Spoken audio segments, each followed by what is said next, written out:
The main reason Despicable Me 4 missed the mark is because the villain Maxime was just terrible.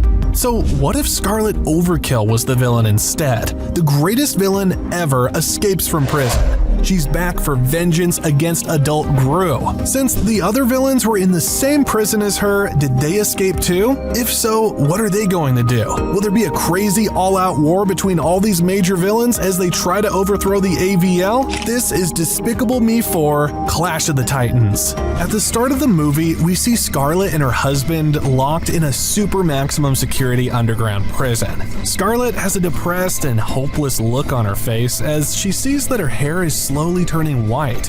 Imagining the glory days when she was once a feared villain, she had the whole world at her fingertips, but now is at the end of her life, having spent most of it in a dull, four-wall, soul-crushing hellhole.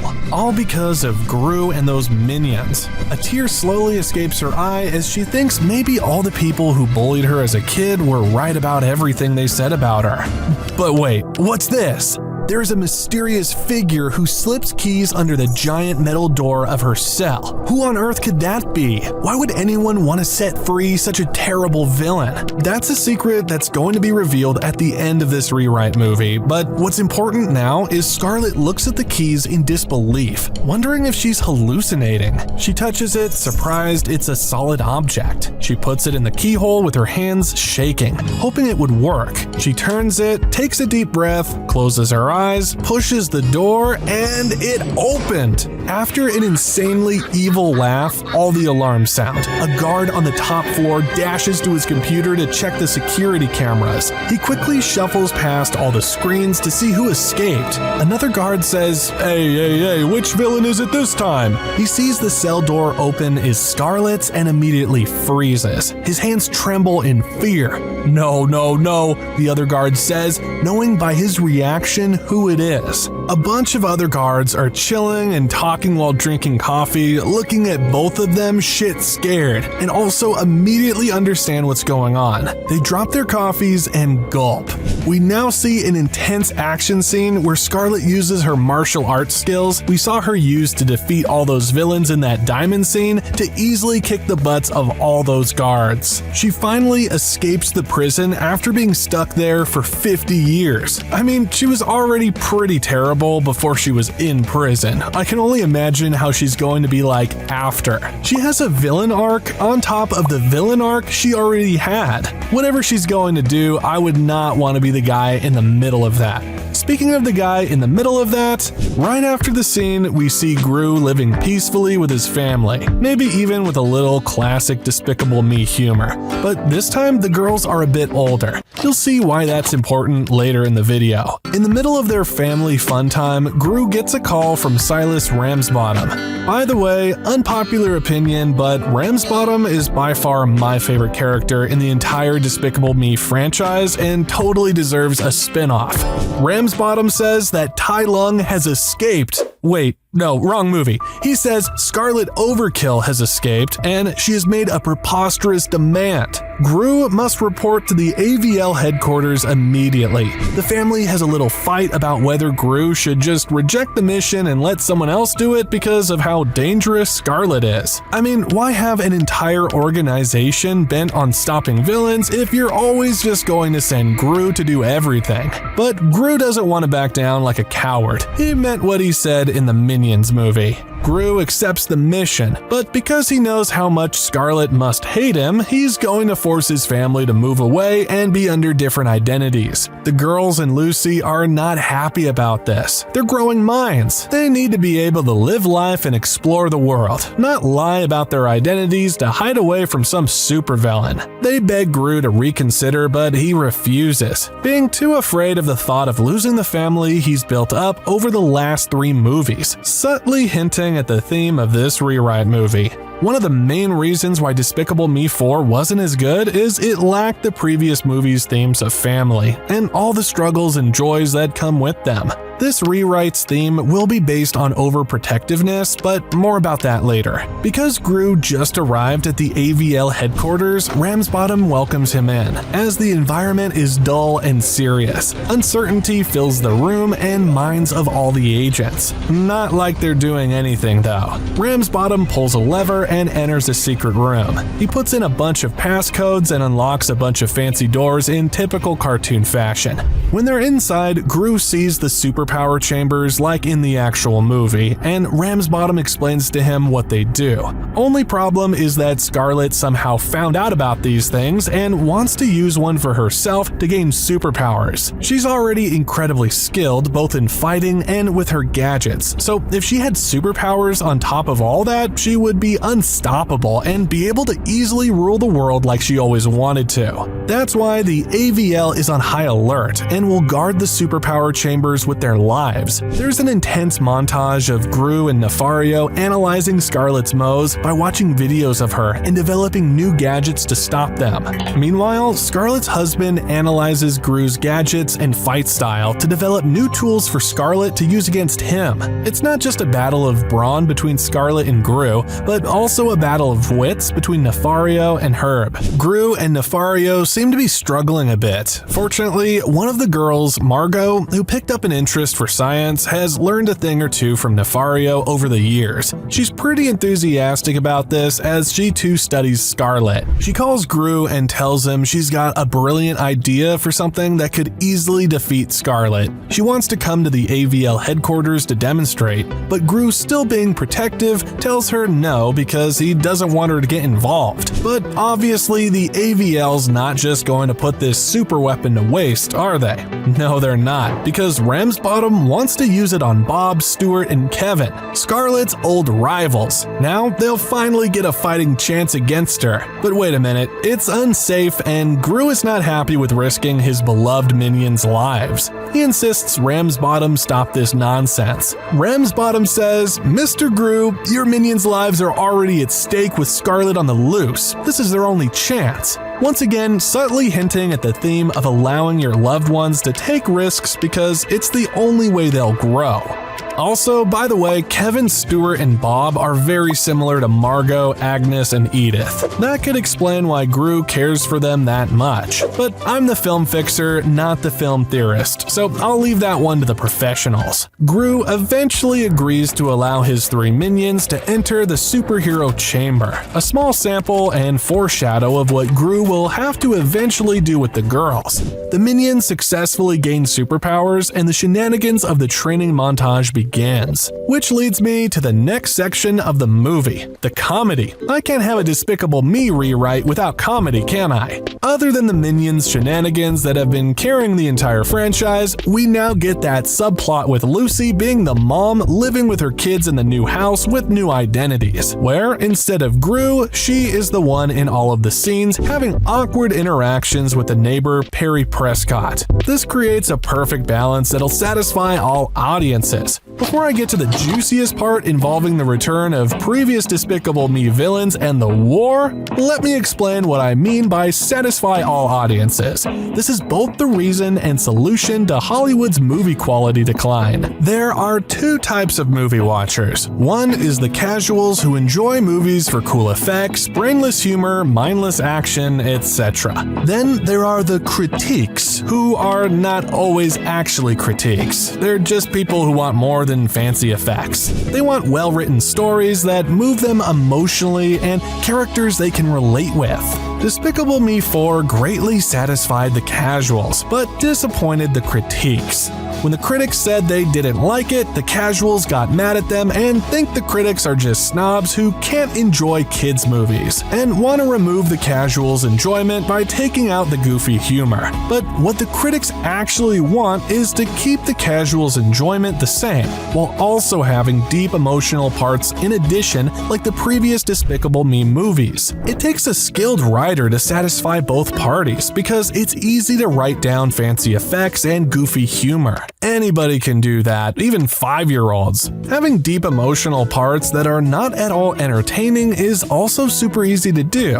That's why being able to do both in order for everyone to like the movie is what's actually hard and actually lacking in Hollywood today. So the perfect balance in this rewrite that would satisfy both parties is Lucy having comedic side plots along with the girls, another side plot of the minions training in a classic funny minion-y way. Meanwhile, Gru and Nefario have the more intense plot of trying to defeat Scarlet Overkill and protecting the superhero chambers. But these three aren't just random, going in their own separate directions. They're tied together by the story glue, known as theme. The jokes with the girls and Lucy are specifically centered around the problems Gru has created for them, living the lives of their new identities, like Lucy's new job in the movie, or the new activities the girls will have to do. Buried under all that humor is the consequences of Gru's overprotectiveness. Margo also keeps calling Gru, trying to get him to listen. Meanwhile, in Gru's plot, Gru keeps making up his classic Gru excuses for not allowing her to help and passively avoiding the topic, all while keeping this a secret from Nefario, who will probably want Margo to help. Gru is also not a big fan of having his three beloved minions, Kevin, Stuart, and Bob, trying to defeat someone clearly much more powerful than them, once again tying to the theme. And to connect them to the girls, some minions might occasionally follow them around and be like comedic guardian angels with superpowers, leading to even more minion jokes. And that, my friends, is how you write a story. Take notes, Hollywood. But, of course, no story is complete with just its plot alone. Every good storyteller knows a plot must advance and complicate, leading me to how the previous despicable villains return. Scarlet Overkill starts to create chaos by robbing banks, etc., to lure Gru out so she can force him to reveal the location of the AVL headquarters, probably by using the hypnosis helmet. Even though the minions are ready and want to tag along, Gru says he should fight her himself. After a few cool cartoony action scenes with Scarlet Overkill and Gru, like Scarlet using her laser gloves and Gru deflects it with a mirror shield Nefario gave him. Gru throws a reversal for her anti-gravity potion, allowing her to float, but Gru's reversal goes terribly wrong and both Scarlet and him are stuck flat on the floor because of the extreme gravity, as they slowly and comedically crawl to fight each other like babies, a typical Despicable Me fight scene. When the potion wears off, we can see an epic scene where Gru fires his freeze ray and Scarlet fires her new and improved lava lamp gun. Both of the substances clash against each other. Eventually, after more action scenes and a lot of fighting, Scarlet and Gru are at a stalemate. Neither are able to overpower the other, so Scarlet now gets an idea. If Gru's not willing to let his minions help him, Scarlet can be the one to call in reinforcements. That's why she hops to different maximum security prisons to free the other Despicable Me villains. Vector, El Macho, and Balthazar Brat are all back.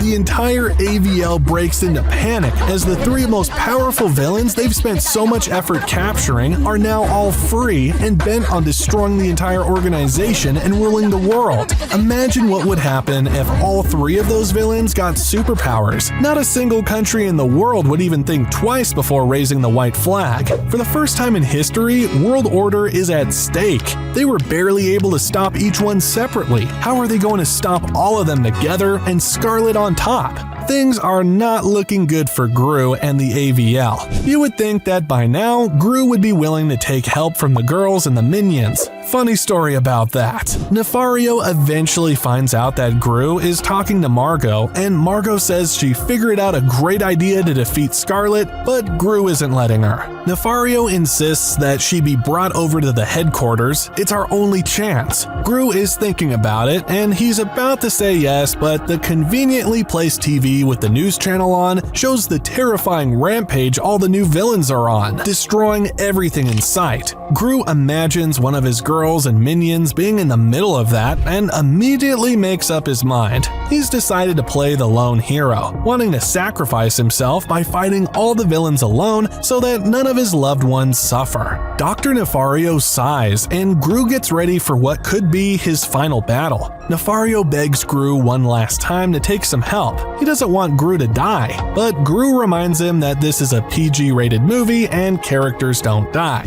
When Gru arrives to fight all his previous villains, he loses. What else did that dumbass expect? Scarlet finally hypnotizes him. He tries his hardest to resist, thinking about all the bad things the villains are going to do to the world. Speaking of hypnosis, I'd like to put a pause in this video to give credit where credit is due, and appreciate just how original the climax was of Despicable Me 4. I mean, using personal moments and emotions to save someone from the villain's mind control? That's so unique, I've literally never seen that in any movie before. But unfortunately, I'm not as talented or creative of a writer, so Gru is not able to resist the mind control and exposes the AVL's headquarters location. While they're on their way, Gru calls and tells the AVL that their location has been exposed. All the agents start saying prayers and goodbyes to their families, but Ramsbottom furiously says, "Enough. Look at you all. I did not become the head of this prestigious organization to work with a bunch of defeatists. If Mr. Gru has dropped the torch, it is our duty to pick it up. No more relying on him to do everything, and no more crying. This fight shall determine the fate of the world. We are humanity's last hope, so get off your buttocks and prepare." Everyone's now extremely motivated after that speech. The AVL finally does something useful and begins preparing a defense plan, Home Alone style. While doing so, they hear ominous Michael Jackson music slowly getting lower and louder. Everyone grabs their weapons, the door blasts wide open, and there is an epic fight with all the villains and the AVL along with all the traps they set. But it's no use. They're not able to put up a fight because the villains are too powerful, too vengeful for spending so much time in prison because of the AVL, too well equipped, and too expensive for me to animate the entire thing. After winning, the villains arrive at the cartoony vault door I mentioned in the start of the video. Only problem is they don't know the password. Scarlet asks Herb to hack it. Herb walks up, presses the numbers 1, 2, 3, 4. It doesn't work. He walks away and says it's unhackable. She asks the defeated agents, which one of you knows the password? All the agents start pointing fingers at their superiors, and their supporters start pointing fingers at their superiors until all the finger pointing ends at Ramsbottom. Ramsbottom says he'll rather die than tell you the passcode. The villains say fine, seeing the look of determination on his face, knowing he meant what he said. However, what he meant doesn't matter because Scarlet uses the hypno helmet on Ramsbottom. But he's a smart man because before the attack, he changed the passcode and forgot about it, and kept it written in a secret paper somewhere. He doesn't tell the villains the last part. They make him say everyone else who knows the passcode. He says nobody but me, but I did let Gru in, so he might. All the villains are wondering what to do because they don't think Gru will spill the password either. El Macho then does an evil laugh and says that he has a brilliant evil idea that will surely work.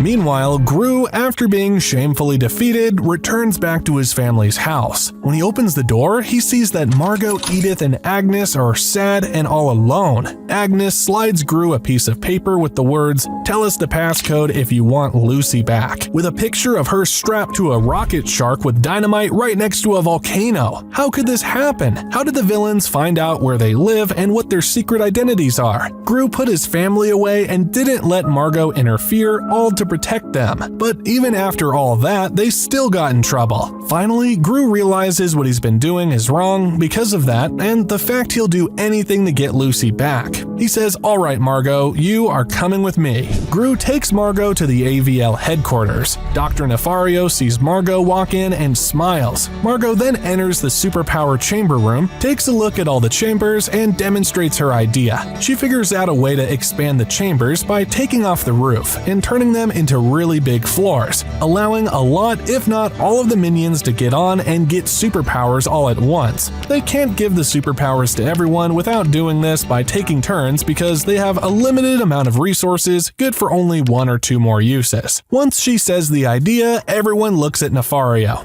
After suspenseful silence, Nefario slowly nods his head, admitting that it can work and is a good idea. Then everyone looks at Gru. Is he willing to allow all of his beloved minions to risk their lives like this? The conveniently placed TV once again turns on and shows the news report of all buildings the villains have wrecked, and all the news reporters talk about how deadly these villains are. Gru once again begins to hesitate, but Bob, one of the three main minions, holds Gru's hand and says in English, "Please, Gru, let us." Everyone is shocked. Did the minion actually talk? Not just in gibberish or in just one word. The minion, for the first time in the franchise, actually spoke a real sentence. That's insane! Like that one scene in Planet of the Apes. Now, Gru has to agree, and he finally does, overcoming both parts of his flaw, allowing Margo to take a risk to help and allowing the minions to risk their lives as well. Now, things are getting super crazy and climactic. All the minions step on the superpower floor. Gru is the one to flip the switch. After even more suspenseful silence, it works. The minions all have superpowers. Now comes the finale of the entire Minions franchise. Gru and all his superpowered minions versus Scarlet Overkill and all her villains. This is great because the series is special and revolves around the minions, but they're rarely ever more than just comedic relief. So having them play a big part in the finale would give them justice. Now, another crazy part is while Balthazar, El Macho, Vector, and Scarlet are in an intense battle with the minions, the theme song for the movie series plays. I know it's cliche, but it's also really cool. While all that's happening, Gru gets right next to Scarlet Overkill, where they now have the coolest final battle of the franchise. The former greatest villain of all time versus the current greatest villain / hero of all time. The two strongest characters in the Despicable Me universe. That is, the Clash of the Titans. Eventually, Gru defeats Scarlet, but before freezing her with his freeze ray, he does something no other character has ever done ever. He talks to her. Actually talks to her. The reason Scarlet's a villain is because she was bullied as a kid. Well, guess what? So was Gru. That's right, they have the exact same backstory and a connection. Gru tells her, "We aren't so different, you and I," saying that he was also bullied just like her, and teaches her all the things he learned that made him stop being a villain. Gru says you shouldn't be wasting your life trying to take over the world. You're free now. You should be enjoying it with your husband. Scarlet, surprised at Gru's unexpected empathy, looks at Herb fallen in rubble with black dust on his face, coughing. She thinks to herself, still being surprised, wondering what should she do now. Gru smiles at her. He gives her his hand. Gru slowly nods his head. Scarlet also slowly starts to smile, and she says, "No." Then Gru freezes her with the freeze gun. The end. Or she does agree and lives happily ever after, whichever ending floats your boat. Thanks for watching, and make sure you subscribe if you want me to be able to eventually make my own movies. But wait a minute, there's a post-credit scene. Remember the mysterious person at the start? The one who started this mess by letting Scarlet loose? That person is none other than... the Bald Terror! The guy we saw was Gru's father in Despicable Me 3. But how did he get access to the prison? How is he still alive? How did he know where Gru's family was, allowing Lucy to get kidnapped? Why does he never appear or ever talk to Gru? Does Drew know about this? In Despicable Me 3, Drew introduced us to this guy, the Bald Terror. He's the greatest villain of all time, who was Gru's father. He had this super cool lab with 1,000,000 deadly weapons, a dark and mysterious castle, and an entire legacy of Gru's ancestors being the most feared villains ever. Then Illumination completely forgot about this insane plot setup and gave us Cockroach Man instead. But in My Despicable Me 5, Gru's father, the Bald Terror, has returned. Robert just heard the news of an international hero who's been getting a lot of popularity lately, who's been defeating villain after villain. He refreshes the page because this must be a mistake, but it's no mistake. It's his own son. He's terribly confused and disappointed. Was going to get the milk a mistake? He looks at the date and sees Gru's been doing this for too long to go back to villainy. He probably did secretly check in on Gru once in a while and saw he's still making his gadget gadgets, so he assumed Gru is still doing evil. He never even fathomed the possibility that Gru could be using them for good. He starts to panic in rage and flips tables and punches doors because he let down his ancestors. The century family tradition is no more. Drew mentioned Dad was disappointed in him because Drew wasn't a good enough villain. Not only is Gru not a villain at all anymore, but he's on the complete other side. He's trying to take down villains. What's going to be his father's reaction to that? And what's he going to do to Gru? But there's no time for disappointment because the Bald Terror just came up with the most genius, most evil, most heartless, most despicable plan in history. If he can't convince Gru to become a villain, he'll just have to, well, you'll see. He starts up his super cool car. It roars like a lion. He puts on golden sunglasses. Then he combs his bright blonde hair and polishes his bald head. He starts the car full speed and blasts through the garage door without opening it in typical cartoon fashion. Then does a super loud evil laugh louder than anything in the Despicable Me series. Then the theme song for the series plays. But first, what's gonna make this guy the best villain in the franchise, and why hasn't he ever talked to his own children? The Bald Terror was said to be the greatest villain of all time. In fact, he was so great, everything was too easy for him. He's robbed every bank, stolen every artifact, and defeated everyone there is to defeat. He eventually finds everything to be boring and meaningless like Megamind did. He retires and finds something else worthwhile, raising kids who will also become killer villains and continue the family tradition. Then he left to get the milk and abandoned his children. Why did he do this? It's because of a special, unique mentality he has, called survival of the fittest. He believes that life is a competition, and whoever is the strongest should have their way. If you're able to outpower someone and rob his house successfully, then you should be able to keep the stuff you stole. This is the way it has been for centuries. The superior species thrive while the inferior species go extinct. And the alphas of the pack, the ones who are able to physically beat everyone else, get more privileges. It's natural law, so who are the government to interfere with this? He abandoned Gru because, unlike most fathers, he didn't want to help his son at all. He wanted to see if the son is fit enough to learn on his own. Only then will he be worth his time. This is a unique mindset that's never been given to any villain before, making him somewhat sympathetic, but not completely to still keep the evilness and mystery in him. It also gives a new perspective on the Despicable Me universe with all these villains. The Bald Terror is also an extremely charismatic and mysterious villain like Wolf of Wall Street, American Psycho, or Hannibal Lecter. And obviously, he is the greatest villain of all time, so you bet he's going to have some badass action moves too. Creating the perfect recipe for a great villain. But I'm not all tell and no show like the Cockroach Man. I'm going to show you why this villain is the best. He arrives at Gru's house. Gru walks outside and asks, "Who are you and what do you want?" Robert reaches his hand in his pocket, Gru takes out his freeze ray and fires it, but the Bald Terror, just like we see in the painting, has a better freeze ray, and out freeze rays Gru's freeze ray and freezes Gru's hand. He walks up to Gru and says, "Pleasure to meet you, Gru."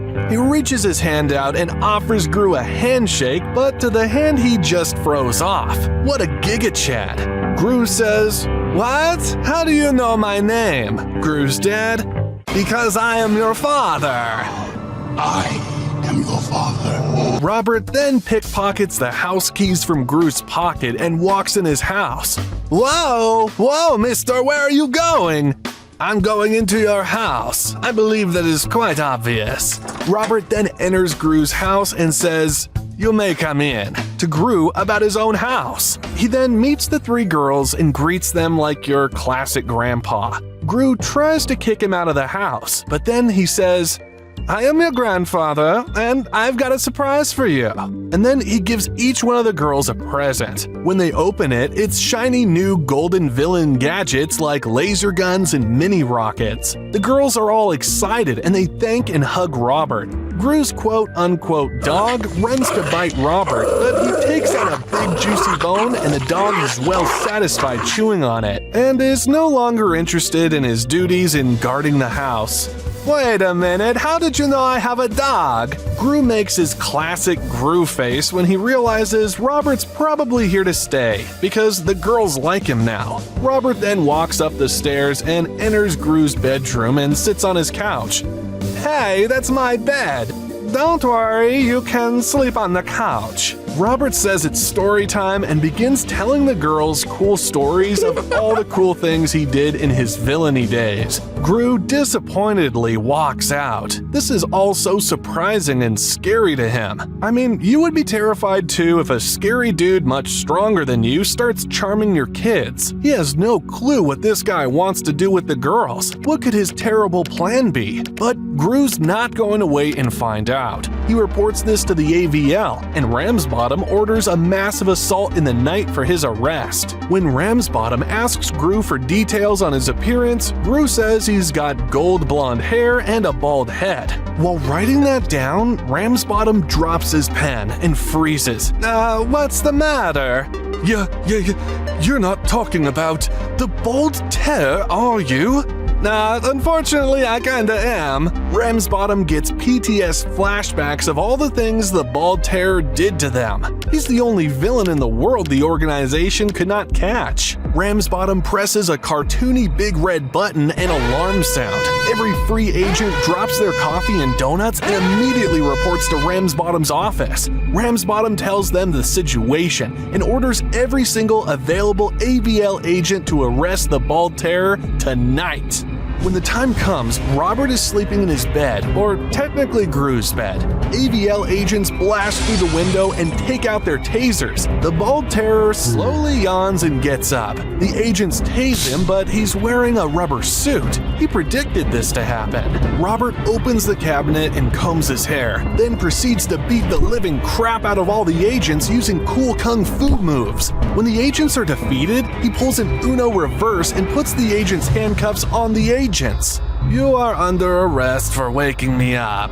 Then more agents barge through the door with net guns. He flips the bed to use it as a shield and it blocks all the nets. He punches a hole through the bed with his freeze ray and freezes all the agents while still being behind the bed's cover. He looks out his window and sees a bunch of AVL agents surrounding the house. We have you surrounded. Surrender at once or prepare to face the consequences. Alright, look guys, I'm a little sleepy right now, so let's truce. He then gives back the agents he just froze and arrested, in exchange for leaving him alone. The other agents, crapping their pants, have no choice but to accept. They leave him alone. Now, unfortunately, Gru is on his own. The next day, Gru finally realizes Robert's evil plan. It's far worse than anything he could have imagined. What is it? So basically, the plot of this movie is that if Robert can't convince Gru to become a villain again, he'll have to convince his children, therefore still continuing the family tradition. Robert slowly and sneakily manipulates the girls into joining the dark side while Gru tries to pull them back to the light. Lucy works with the AVL to figure out a way to defeat the Bald Terror before it's too late, before Robert accomplishes his final objective of winning the girls over enough until they're willing to leave Gru and move away with him. Gru's final objective is to win over his girls enough so that they'll no longer want him in the house, so Gru could kick him out or take the girls away from him and live someplace Robert won't find them. Sorta like that movie Daddy's Home where both parents fight for their children's love, still sticking to the theme of the franchise, which is family and all the joys and problems that come with them. Despicable Me 5 will cover kids having different ideologies than their parents, which is a slightly more mature theme, but is very relevant to real life because a lot of the time kids do have different political, lifestyle, and other beliefs from their parents, and not knowing how to work with that can tear families apart. Gru has a different ideology than his father, and Gru's children will also have a different ideology than Gru. That'll show the theme well and lead to interesting conflicts. More about the solution to this problem later, because speaking of interesting conflicts, one of the things Robert does is, when Margo is at school, Robert bribes one of the big kids there to bully Margo. Big kid then pushes Margo, turns her upside down, shakes her, and takes her lunch money like a classic Disney bully. Margo then cries and goes to Robert, not bothering to question why a grown man is allowed in her school. Grandpa Robert, that big kid stole my money. Yes, he did. What should I do? Gru would have told you to tell a teacher, but not me. Let me ask you this. Why was he able to steal your money? Because he's stronger than me? Correct. Is there anything you are better at than that guy? I guess I'm smarter than him? Alright, then get to work. Robert then points to the science lab and walks away. Margo walks in wondering what to do. She remembers the evil gadget presents Robert gave her, and how they look and what parts they have. Margo then constructs a gadget of her own, a skinny ray that basically evaporates the fat from anyone's body.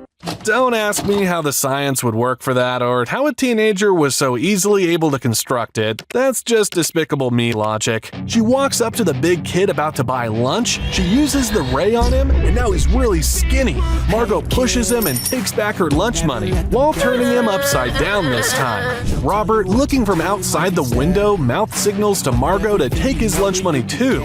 Margo thinks about doing so, wondering what moral path she should take. Eventually, she thinks that the big kid, well, he's the skinny kid now, but she thinks that he didn't think twice before robbing her. So why should she think twice before robbing him? That and the fact that she did the work and was able to come up with the idea and construct the skinny ray, she won the battle. So she deserves his lunch money, just like a certain someone taught her.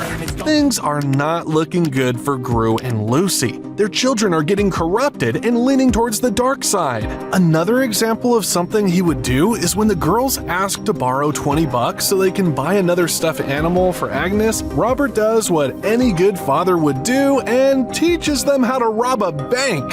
He's even kind enough to go on the bank robbery with them to show the girls how it's done. But Dad, do we really need that much money just to buy a stuffed animal? What can I say, Margo? Inflation is crazy these days. When they go to rob the bank, there are a bunch of jokes and funny scenes, because you can't have a Despicable Me movie without humor. Like when Robert's on the heist with them and he explains how to do everything like an elementary school teacher on a field trip with her class. Speaking of humor, more instances we can add humor is during Gru's cringy failed attempts to appeal to the girls. Stuff like Brad did in Daddy's Home, but with a Despicable Me spin on it to keep things original. Like when Gru dresses up as Robert and starts talking exactly like him, thinking that would work. And obviously the minions help Gru out too. We can't leave them out, can we? They do their classic minion-y adorable things like preparing a PowerPoint presentation for the girls, explaining why villainy is wrong. But it's all written in minionese and spoken in minionese, so the girls literally understand nothing.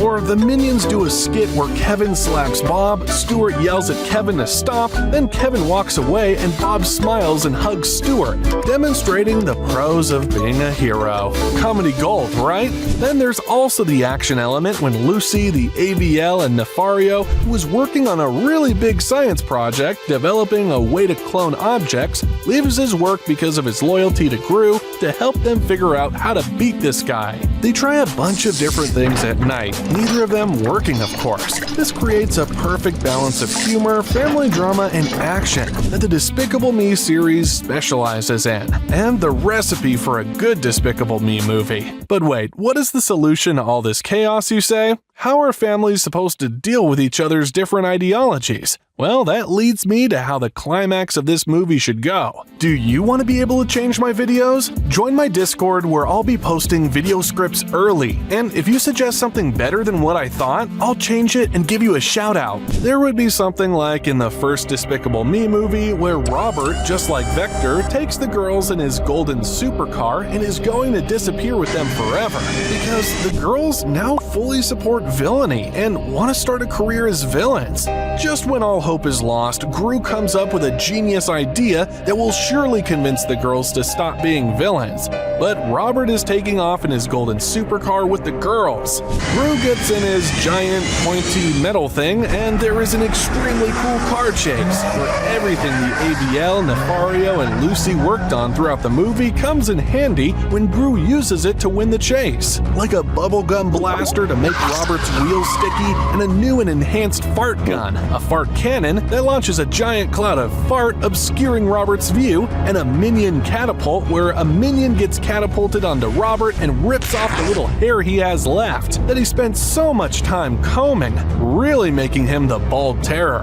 Gru fires another minion in front of Robert's car, and because minions are basically indestructible, the car gets heavily damaged and comes to a halt. Gru steps out of his car and the bald terror steps out of his. They look at each other like it's a cowboy standoff. They both draw their freeze rays and fire. Just like last time, Robert's better freeze ray pushes back Gru's freeze ray blast. But then, Gru takes out a second freeze ray Dr. Nefario gave him. Nefario cloned it. I mentioned earlier that Nefario was working on a cloning project. Gru fires the second freeze ray and freezes Robert's hand. Gru walks up to him, offering him a handshake to the same hand he froze off, just like Robert did in the start.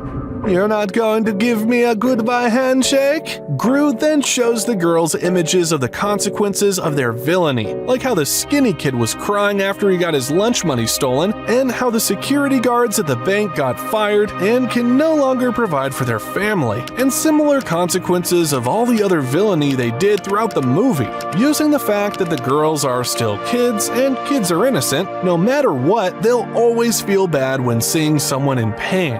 The girls finally learn their lesson and want to go back with Gru, but Robert is not just going to let that happen. If he can't continue the villainous bloodline, he'll just have to end it and freeze Gru and the girls for eternity. Robert breaks the ice on his hand. Gru prepares for round 2.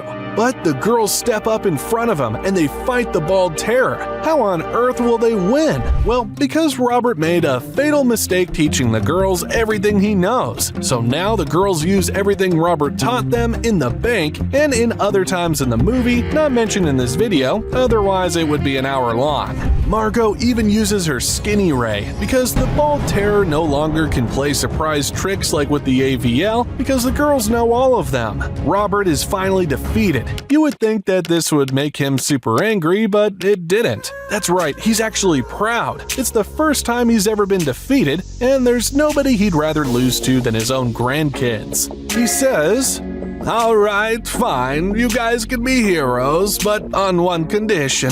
The family tradition is that every generation is the best villains, so now, even though Gru's family aren't villains, they still have to be the best, whether they're the best villains or the best heroes, or the best anything else. This can also be applied to real life. Not in the exact way, but you can set a core value with your children that you believe they should follow. That way, even though you may have different ideologies or politics, you'll all still be the same at your cores." And that's Despicable Me 5. But wait, what's the lore of Despicable Me? Why are villains such a casual thing? Who started this trend? Is it Robert? Was it the Bank of Evil? Was it both? I'll make a spin-off on the Bald Terror, how everything started and what made Robert believe the things he believes, if this video gets 1,000 likes. Till then, you can watch my Despicable Me 4 rewrite. It has a connection to this video you don't want to miss.